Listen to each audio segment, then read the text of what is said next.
Let's do this. The Cult of Hockey podcast by the faithful and for the faithful. I'm David Staples of the Edmonton Journal, and I'm here today with Bruce McCurdy. Hey, Bruce. Hey David, how you doing today?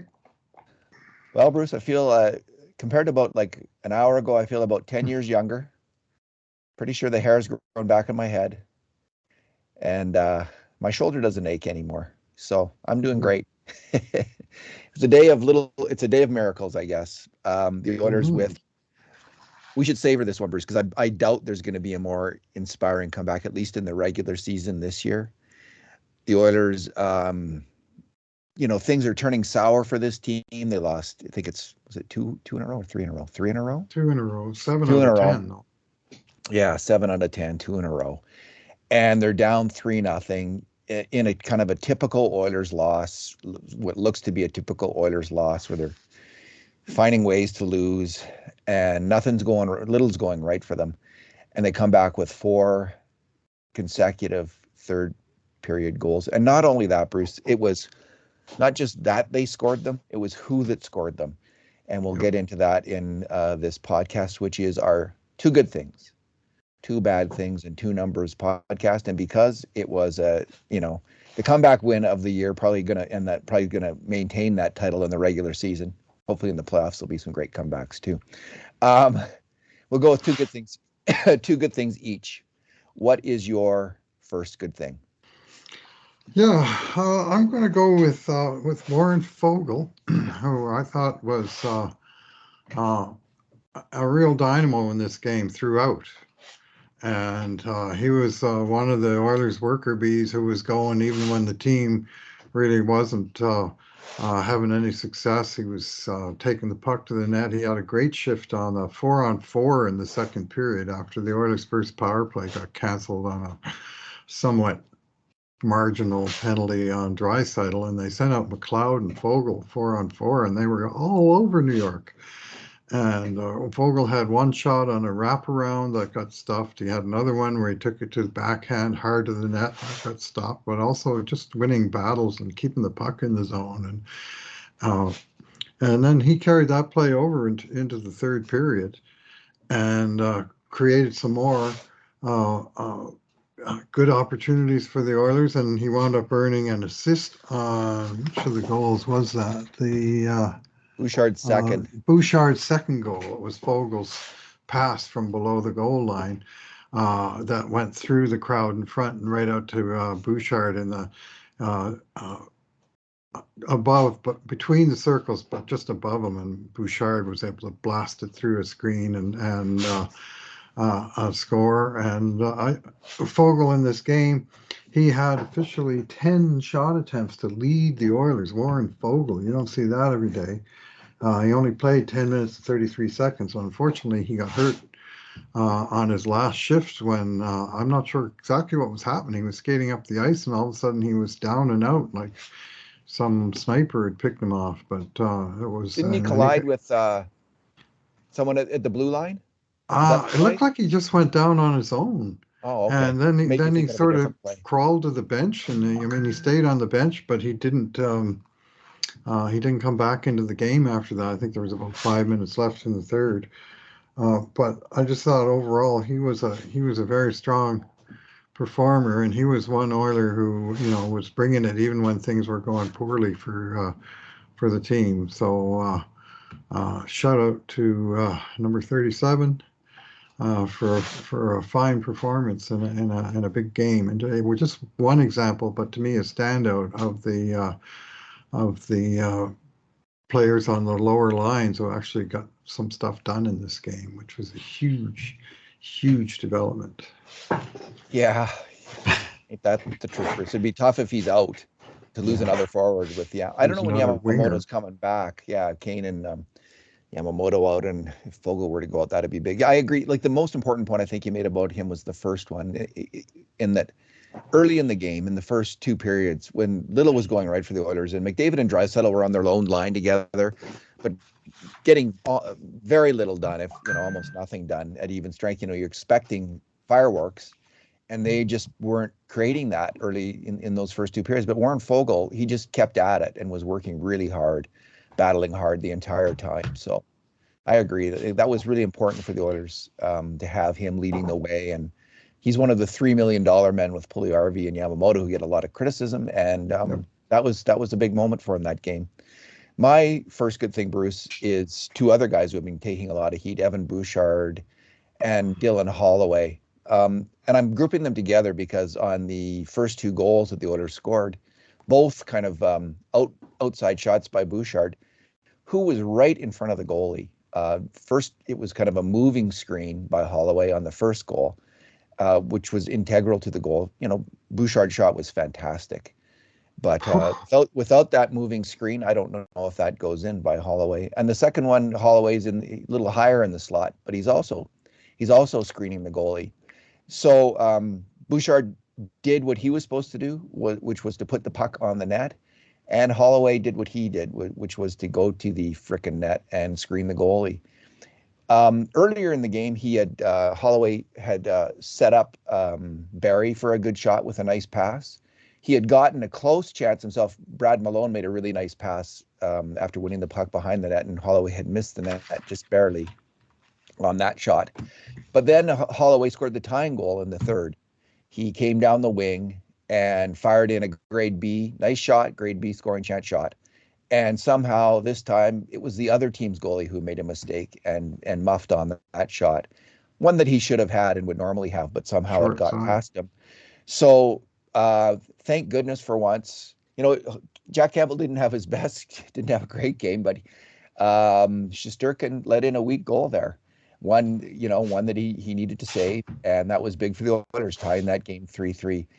Huge for the Oilers, Bruce, if Bouchard and Holloway can continue with, build on this. I think Bouchard will. I mean, I don't think he's been as bad as people think. He's been in he's been in a slump for 10 games.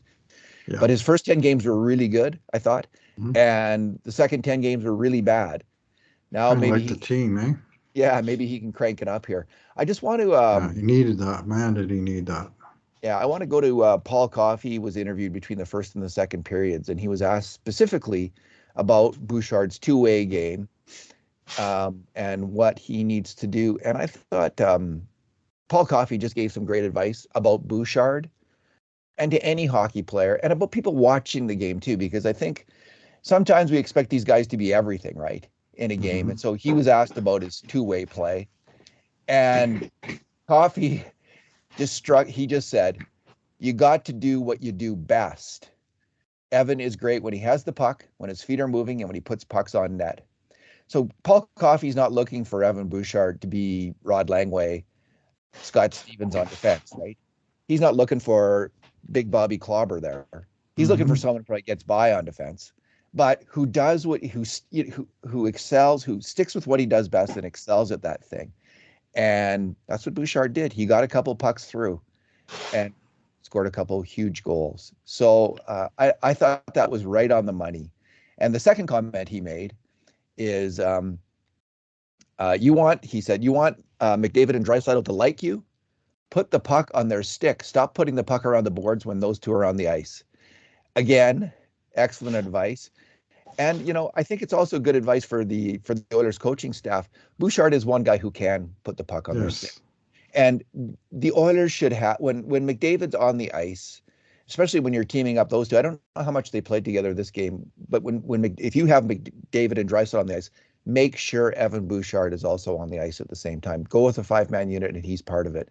Now that might be difficult when you're teaming up like two younger defensemen, Broberry and Bouchard, but I think that's not a bad idea. Not a bad idea if you're going to put those two together, and I'm not against that because I like Barrie and Kulak needs some help, and he did well with Barrie in the playoffs. I like actually putting Kulak back in a situation where he actually played well because he's not been playing well at all this year in a tougher role. So anyway, if you're gonna put McDavid and Draisaitl together, stick Evan Bouchard with them, and I think some good things will happen. Bruce, thoughts or your next? Yeah, well, Bouchard sure needed those goals. I would say that of the Oilers defense crew, he is both the best pure shooter of the puck and the best pure passer of the puck. Yeah. And I mean, other guys make plays and do things. I mean, Tyson Berry does a lot of things, but he does things by guile and makes moves and uh, you know picks good spots on the ice. But Bouchard with the puck on his stick. If you're looking for a guy to make a 50 or 80 or 20-foot outlet pass, he's probably the best guy to make that pass. And for shooting, I mean, we saw finally in game 21 that shot that made Yeah. it 3-1. And I mean, there was one angle that showed that thing clicking the bar down about an inch inside the post, shot right through a screen. I mean, stop that. And that was the one that opened the floodgates. And then, of course, he opened another sluice with the 3-2 as well. So once the bubble was burst, it was nice to see him come right back and do it again, just 3 minutes later. So that's a very, very welcome development. And I mean, people in recent days have been talking about sending him to the minors. I mean, that was Sending never. Bouchard to the minors? Yes, Who's yes. saying that? Oh, jeez. Yeah, Seriously? Twitter is saying that. Anyway, Uh, and it's not a majority opinion, but it's not like one lonely voice in the wilderness. I've read quite a bit of it, and I've been sour on Bouchard's play, but sending him to the minors was never in the equation. But it's just good to see him finally, do something that has a positive outcome and see him actually smiling. It's because it looks like the world was on his shoulders there for a while. Bruce, I'm glad that the wannabe GMs who would have traded Paul Coffey in his first season are still employed in Edmonton, obviously, giving their sage advice after all these years. Paul Coffey for Rick Martin. Yeah, you remember? Exactly. Yeah, I do actually. And for a washed up, injured Rick Martin, who had been a great player quite a number of years before. Anyway.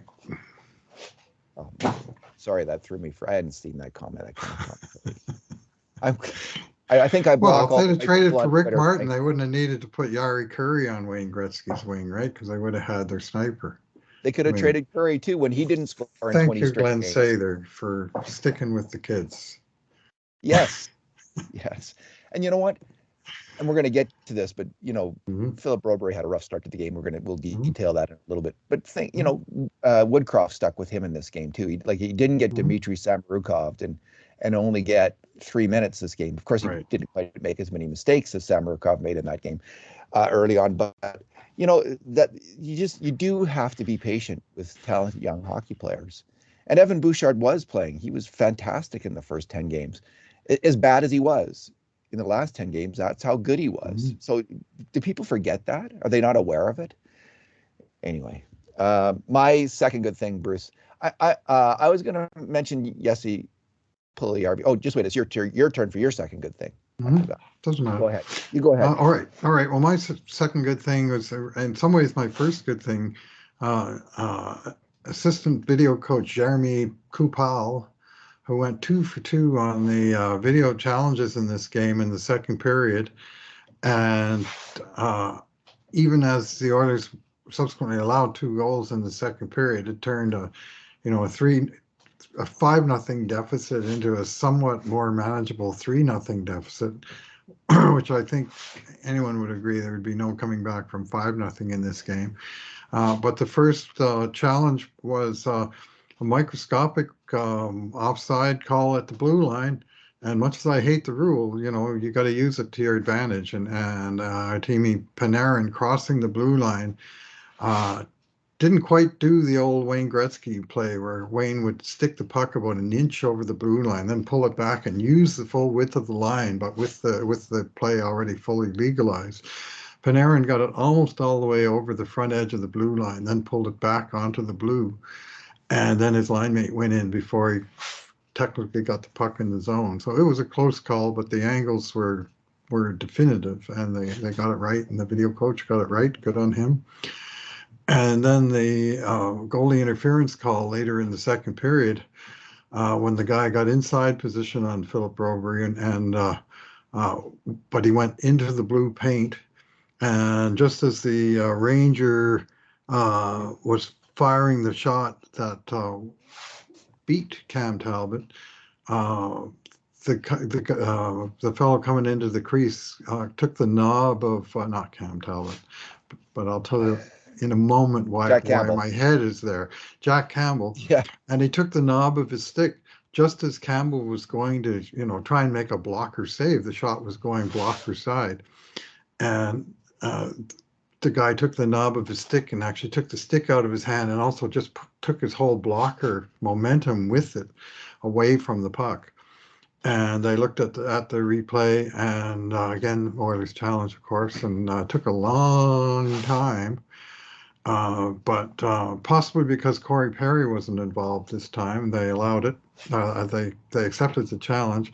This was a goal that reminded me very much of the "What Do We Say to Corey" challenge of the 2017 Anaheim series, when Corey Perry went through didn't go through the blue paint. I think that was maybe the difference.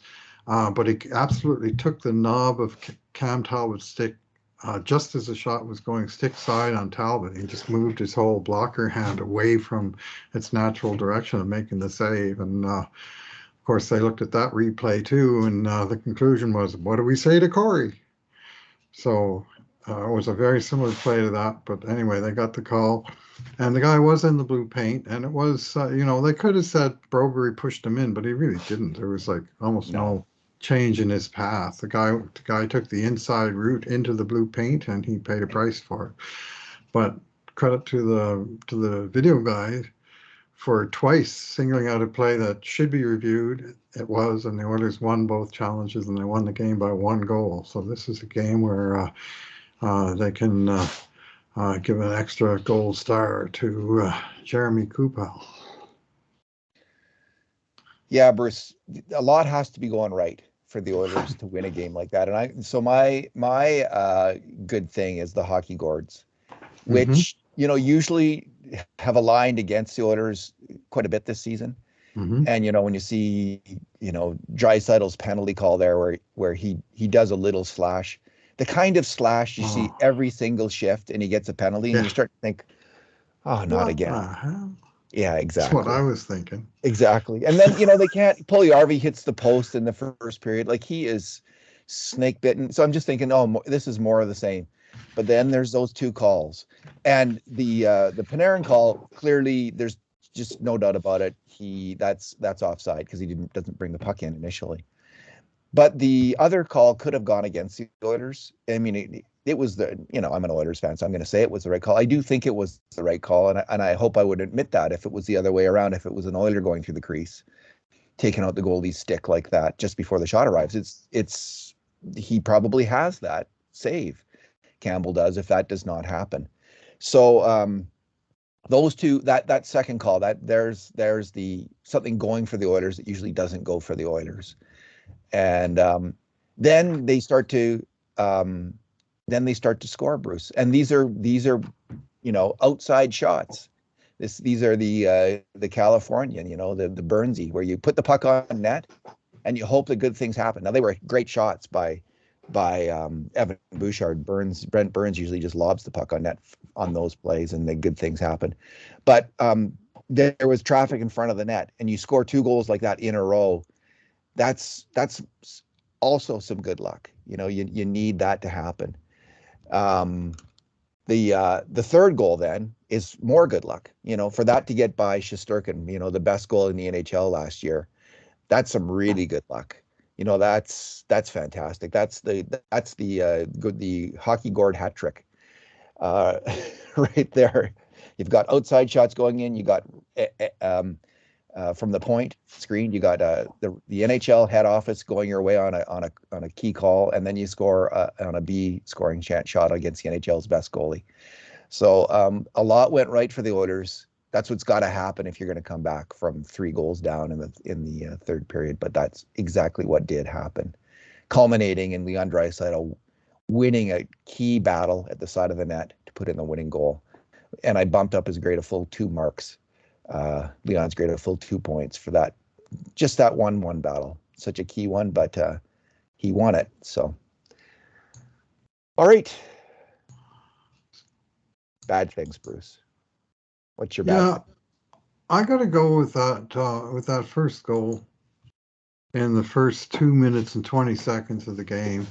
After Oh, being shut out by the other superstar goalie that plays in New York, Sorokin, you want to, you don't want to be tr- looking up at a deficit on the scoreboard. And the Oilers spent, most of the rest of the afternoon looking up at a deficit on the scoreboard after getting beat on, what was the first shift for the third line as it started the game and the third pairing of Bouchard and Broberry, and it was just a bit of a mess in the Oilers zone all the way around. But ultimately, it came down to some lost battles.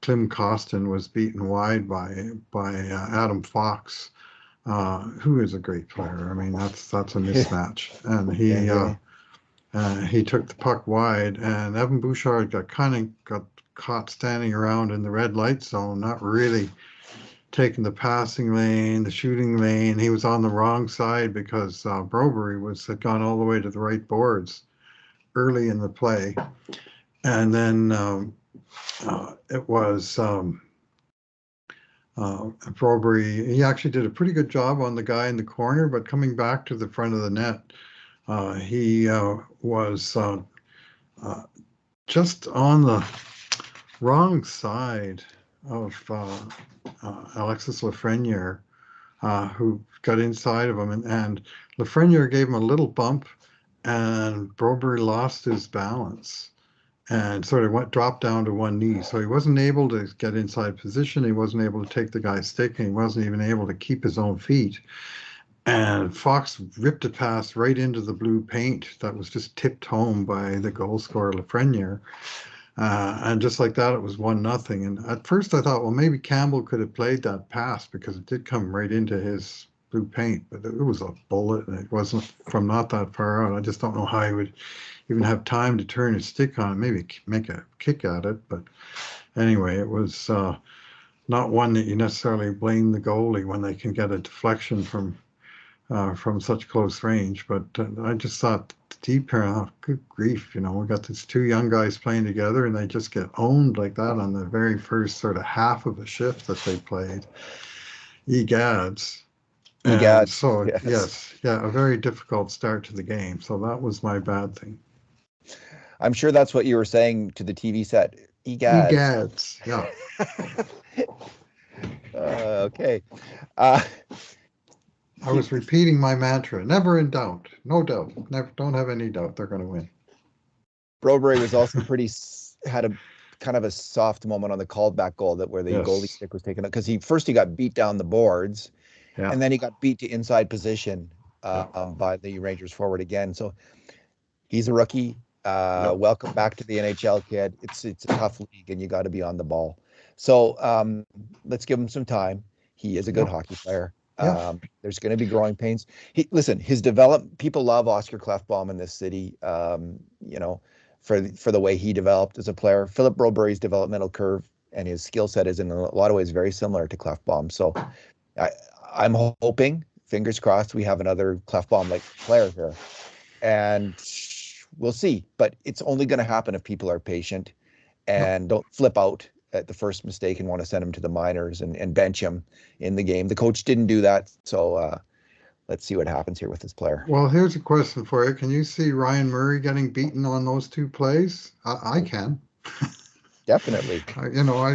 So I think this is a thing where Dave Manson can take young Philip into the film room and just sort of say, you know, here's what happened on this goal and here's what happened on this goal, and find a few examples where he was in a good spot and as a result, nothing happened. You might have to go back to last year's video because there wasn't a lot from today, Yeah. but I know that's the Woodcroft style, is to show at least four good plays for every one bad one that when they're trying to correct it, they're trying to show the player examples where he actually did do it correctly and just say, keep doing this. So it's a good approach, but Because sorry, go ahead. it's uh, hopefully lesson learned, and a lesson is much more happily learned when at the end of the day you're celebrating a W, and you say, well, we could have, we made things a little harder on ourselves with this situation. Ultimately, we came out on top, but here's something to work on, young Philip. And it's uh, it's pretty harsh first shift of the season though for that kid. There might be the rare forward who needs to be yelled at about defensive mistakes because they're so used to playing with the puck on their stick. They got bad defensive habits from playing the first 15 years of their career with the puck, or the first 10 years of their career, like minor hockey up, with the puck on their stick. So they're just like clueless on defensive hockey. They've been an elite player that time. But I think defensemen, what's the point of yelling at Philip Broberry on a play like that, or getting mad at him? Unless I'm mistaken, and I don't think I am, he knows. He knows. His He reaction. knows. He knows. And so yeah, I really think with players like that, that approach of showing, here's where you did it right. Here's where you did it right. Right. Show you do this right constantly. You were just you were a little bit not focused on your first shift back in the NHL. You were a little excited, and you forgot a detail here. This is a big one. Okay. I know you know that, but let's look at when you got it right. And I think that's the proper approach. Get your stick under the other guy's stick. Get your shoulder into his chest. Get ready. Yeah. Get ready for that moment when the puck comes in the slot and you're going to lift his stick and he's not going to be able to score the goal. My bad thing. That's my bad thing. Oh, this is a different kind of mistake from a veteran D-man, and I'm going to be a little harder on Cody Ceci than I was on Philip Broberry. Of course, every defenseman, and Cody Ceci is a solid defensive defenseman who has been actually playing, I think, better hockey as this slump's got along. He's actually been getting his game together a little bit more, and I think playing well. But on the second goal that the Rangers scored, the puck goes into the Oilers' end, and it goes onto his stick, and he makes an unforced turnover, which really did look like it. I think he was anticipating where Nurse was going to be his partner, and Nurse didn't go there. But you have to be sure, and you've got to hold on to the puck long enough to make sure, because when he gives away that puck, it starts off the sequence of pain, the horrible sequence of pain, because everyone's playing catch up after that. You make an unforced turnover. Nurse is chasing the puck. McDavid's chasing the puck. Yes, Puljujärvi's chasing the puck. And it goes to a wide open player all of a sudden. Shouldn't be wide open, but because there's a turnover, no one's in the right position to defend. And that player is wide open to shoot the puck. And we have Campbell. I'm just trying to think how that shot went. It deflected from behind the goal line. Yeah, so then the puck goes behind the net, or to the player behind the net, and he puts it back into the slot, and Campbell puts it in. So a horrible moment for Jack Campbell. Everyone's probably, I know I was, saying egad again. And Jack Campbell has made another screw up to lead to a big goal against, right? Like, that's the thought in everybody's head. But really, it's Cody Ceci who starts off that all with an unforced turnover. Turnovers are the worst mistakes because they're on that list. They're high on that list, right up there with bad line changes. And because there's little recovering from it often from that turnover. And it's just no one's in position to defend the second you turn over that puck unexpectedly, especially, right? Because they're all NHL players. They're all anticipating the right play, the safe play, the smart play. And when that doesn't happen, they're just like, oh my, like they can't react quickly enough to stop the bad things that's going to happen next. And it quickly escalates, and Jack Campbell's in the hot seat again all of a sudden. So, and again, Cody's, of course he knows that he made that turnover, and he's pretty darn good with the puck. He's a safe player with the puck. In fact, I bet you if I looked last year at who made the fewest turnovers that led to goals against of Oilers defensemen on a rate basis, it would be Cody Ceci. That's my bet. And maybe I'll check that as we talk. But so a rare mistake by Ceci, but still a really bad one. And so that's why it's my bad thing. Bruce, your number. Okay, well, I'm going to go with a set of numbers, and this is from the Natural Stat Trick, which does the counts of this game and applies their own system for determining things like scoring chances. But this is from Oilers' perspective. Corsi or shot attempts 65% Edmonton. This is all situations, um, which included like a minute and a half more power play time for New York than it did for Edmonton. 65% shot attempts, 67% Fenwick or unblocked shot attempts, 58% of the shots, 73% of the scoring chances, 35-13 they had for Edmonton in scoring chances, and 15-7 in high danger chances. So 68% of those, 67% of expected goals, and finally 57% of actual goals. So that was actually the lowest number of all those set of numbers. Was the Oilers got 4 of the 7 goals for 57%, but they dominated right across the entire shot and scoring chance metrics as measured by National Stat Trick. Now I know we had it closer on the grade A shots in this particular game, but this was a big advantage for Oilers playing on the road. They played some desperate hockey in this game. They had a pretty good second period and weren't very lucky. And then the third period, they had a pretty good third period and they did get lucky. And finally, they came out on top. So partly pushed by score effects, but mostly pushed by Edmonton Oilers. So credit to them. Alrighty. I was just trying to get a rate, but I wasn't able to do the math quickly enough for last year. Turnovers per. So I'll just give a quick comparison between Cody Ceci and Evan Bouchard last year. So they played about the same amount of time at even strength, Cody Ceci and Evan Bouchard. Evan Bouchard made 27 turnovers that led to grade A shots against. And Cody Ceci in slightly more time made just 9.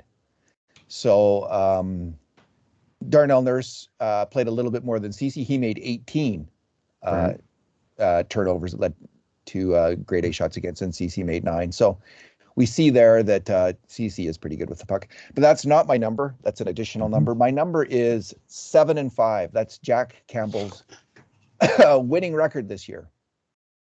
1-loss record this year. So for a goalie who has an .875 save percentage, man, just wait till he gets that save percentage to .910, Bruce. Did again today, .870 in this game, but he got the win. Yeah, he keeps getting the win. If he can get that save percentage, like if just the rest of the year, if he can play .910, he's going to get a lot more wins. He's like, I think I've made this analogy before. He's like that pitcher in baseball who's got like 20 wins and 15 losses, but has an earned run average of 458, 4.5 runs against per game. So he somehow is winning games. And job one of the goalie is, of any player, is to win the game. So I don't know how he's doing it necessarily, but 7-5. If the Oilers, that's, if you win 7 out of 12 games, you will make the playoffs in the NHL. So he is on a playoff making run for the Edmonton Oilers. Seriously, and I want to. He hasn't been playing that great, but he's had 2 games where he's been a little bit better. There was that big mistake today, but that was a tough mistake, and that wasn't good. But there was talk earlier: is the puck going through his glove or not? And I think that I just dismissed that as utter nonsense. Like, how could that happen? But I think that there's some evidence now that he's changed the webbing. He changed the glove, yeah. Or changed the glove, changed the webbing of his glove. So maybe that did happen. Like, some people are swearing to it. That's exactly what happened.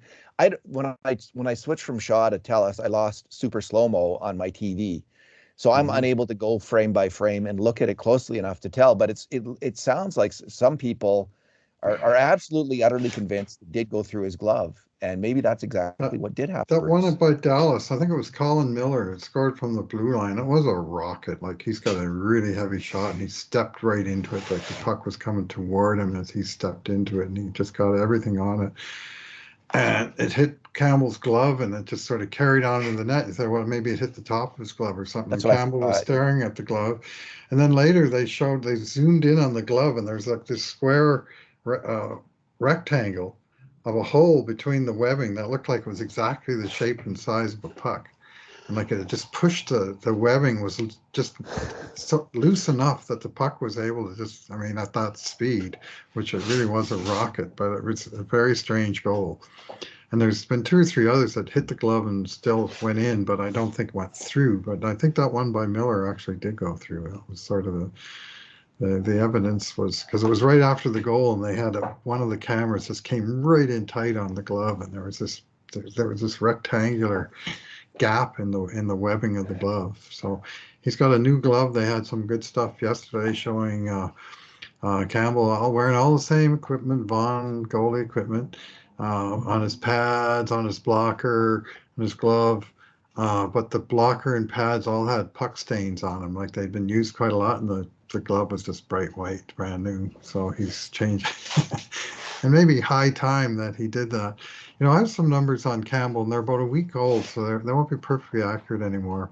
Uh, but last week on my radio spot, we were talking about him. So I looked up his performance in calendar 2022, because last year in Toronto, he was fantastic in the first half, and then he had a very problematic second half, part of which was caused because he was playing hurt because the other goalies were hurt. And he tried to tough it out. But at that time, this was like 1 week ago, and there was 55 goalies in the NHL who played 20 or more games in calendar 22, so since January 1st. And that time, Campbell ranked fifth out of 55. Very, very good in points percentage. 70.6% of the points. 22 wins, 8 losses, 4 other losses. Very, very good. He was 50th in goals against average and 55th and dead last in save percentage. And yet somehow with those horrible percentages, he was the fifth most successful goalie at winning games. And a big part of the reason was he had huge goal support of almost 4.4 goals per game between Toronto and Edmonton during his time there. So he's really had a rugged entire calendar year. And the Oilers, when they signed him, obviously they were anticipating the Campbell of the first half and not the guy who struggled and, with injury in the second half of the season. But we're getting more of that guy because his stats here are not that dissimilar from how he did in the second half in Toronto. So hopefully let's just say the calendar can't hit 2023 soon enough, because it's this calendar year, other than the fact that he signed a nice $25 million contract, it's not been a real great year for Jack Campbell. There are some bad rebounds today, some iffy rebounds. It wasn't a great game at all from him. I ended up giving him a 5. I think that was charitable. Four might have been because of those rebounds. Like, they were lucky a few times that it didn't pop to the wrong person. Yeah, Bruce, he's giving in 4 goals a game this year. And I mean, how he was beat clean from the top of the circle on that offside challenge too, right? Yeah, It's not on the record. Panarin just blew it right through him. And anyway, not good. Yeah, and you know what? I didn't know why he started the game. Like, I would have started Stuart Skinner. Like, I was okay with Kulak and Barry, but I thought, wow, I go back to Stuart Skinner. He's been the best goalie this year. Gives you the best chance to win. But they won, so there you go. How wrong I was yet again. Yeah. Well, Bruce, huge win. The Oilers would have been huge win, capital U, huge. That's how people, I don't know. Some people say huge. They say huge, but they say huge. And I don't know if that's a regional thing. Tom Barrett, who's from New Jersey, he's a friend of yours and a friend of mine from the Edmonton Journal. He says huge. And I wonder, he's from New Jersey originally. I wonder if it's kind of a regional thing, or I don't know. Anyway, huge win from the Oilers. Bruce, they would be one game below 500, and the feelings, the depth of despair, plus the young players screwing up early in the game, and would have added to that narrative, and we would have had a really rancid, horrible time. And I don't think the Oilers needed that. Like, sometimes you need to lose a little bit to get the motivation to get the game back together, to finally focus on what you should be focusing on. The Oilers haven't been that bad a team as a team defensively for the last 3 or 4 games. They've been limiting grade A shots against. They've been playing okay, and so to lose again in a really similar kind of game would have been hard to take, but they didn't. And now they have this great feeling that, and they're going to need Dylan Hall. It seems to me like they've started with him. There's clearly a player there. Like he can make plays. He has good hockey offensive instincts. I think he can play in the NHL. Well, it looks like he might get another chance on the third line or at a higher line again here based on that game. Evan Bouchard, they need him. Absolutely. They need him to bring his A game that he brought in those first 10 games. They need that player. They're not going to succeed this year. For whatever reason, he lost. Coffey nailed it. His feet have not been moving, and at the offensive blue line, they haven't been moving either. He's got to get moving. He's got to walk the line and get a shot. He's got to try to make plays, to be a playmaker, and take some chances, I guess, in doing so. Sometimes, like when you're moving with the puck, it can always be stripped off your stick if you're trying to protect it. But that's what Adam Fox does. Adam Fox is just so cool, calm, and collected with the puck. Like, watch Adam Fox play. That's how Evan Bouchard, that's the model for him, because Fox isn't he's not Cale Makar on his skates. He's not super fast, but he's agile and he's calm. And that's what Evan Bouchard can be. So huge win for the Oilers. Yeah. First goal of the season for Bouchard and Holloway, first career goal for Holloway. And I'm thinking Holloway may well have just saved himself a trip to Bakersfield.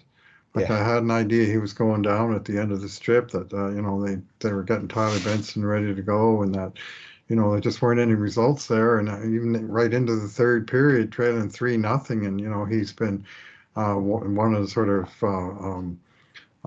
peripheral culprits on one of the goals against, and not much is happening. And all of a sudden, the third line, this is the other thing, just let's call it secondary scoring in general, tertiary scoring, that produced. Ryan McLeod was on the ice for all 3 of those goals, and McDavid and Draisaitl and Nuge and Hyman weren't on for any of them. That tied it.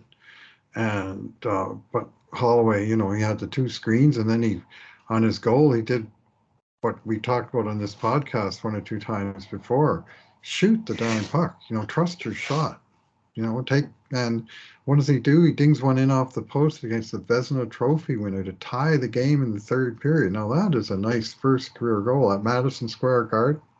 You put the tape around that puck and you put it right in the trophy case, and there it goes. And it's not. I mentioned Tyler Benson. His first career goal was scored in garbage time in a 6-2 loss, where you couldn't even celebrate the damn goal. Well, this was a goal to keep. It was a great B shot, but he made a great shot. He put it right in off the post. Yeah. So he can be proud of that one, and good for you, Dylan Holloway. It was a long wait, but hopefully the first of many. Indeed. All right, Bruce, let's leave it there. Thanks for talking today. Thanks for listening, everyone. And in the meantime, and in between times, this has been another edition of the Cult of Hockey podcast.